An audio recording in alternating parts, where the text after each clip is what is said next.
So రాత్రి అర్ధరాత్రిగానే డబ్బులు పడతాయి అన్నటువంటి మాట చెప్పడం జరిగింది.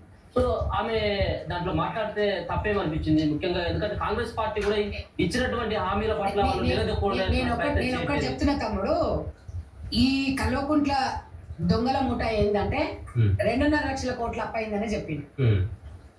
తీరా వచ్చి చూస్తే 10 లక్షల కోట్ల అప్పయిందని చెప్పి 10 లక్షల వేల కోట్లు అంటే దగ్గర 7.5 లక్షల కోట్ల అప్పు బయటపడితే ఇంకా 2.5 లక్షల కోట్ల అప్పు ఇంకా బయటపడినా సిగ్గు శరం ఉందా? అది ఆ డబ్బు ఎవరింట్లో ఉంది? నీ అయ్యింట్లుందా? నీ అమ్మ దగ్గర ఉందా? నీ మొగనింట్లుందా? నీ అత్తమామ ఇంట్లుందా? నీ ఇంట్లుందా? నీ బావింట్లుందా? నీ బావ భార్య దగ్గర ఉందా? ఎవరి దగ్గర ఉందా అనేది అవి లెక్కలు తేలాలా, 100% తేలాలి. ఇప్పుడు ఈ రోజు మీ దగ్గరికి వెళ్ళి తీసుకొచ్చిన పైసలు మీరు అవినీతి చేసినవి ఉంటే ఒక గవర్నమెంట్ ని దాదాపుగా 5 సంవత్సరాల నుంచి 10 సంవత్సరాలు నడపచ్చు, అన్ని పథకాలు ఇవ్వచ్చు. వాళ్ళ దగ్గర ఉన్నాయి, ఎవరి దగ్గర ఉన్నాయి? వాళ్ళ దగ్గర అన్ని బయటకు వస్తాయి. ప్రభుత్వం మేమున్నా లా అండ్ ఆర్డర్ మేము ఆధీనంలోకి తీసుకోం.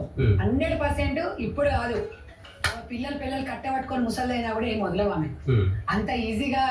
ఎందుకంటే నువ్వు లిక్కర్ దందా చేసినప్పుడే 18-19 ఫోన్లు యాపిల్ ఫోన్లు చూపించినావు. యాపిల్ ఫోన్ 2 లక్షలు 1.5 ఉంటది. ఒక ఏం పీకుతున్నామని ఒక ఆడదానికి 18 ఫోన్లు 19 ఫోన్లు ఉంటాయి సంవత్సరంన్నరకు చెప్పండి. సిమ్ములు మార్చినావు, ఇన్ని మార్చినావు, ఎక్కడికి వెళ్ళి వస్తాయి ఆ డబ్బులని? తెలంగాణ ప్రజలు ఆలోచించాలి.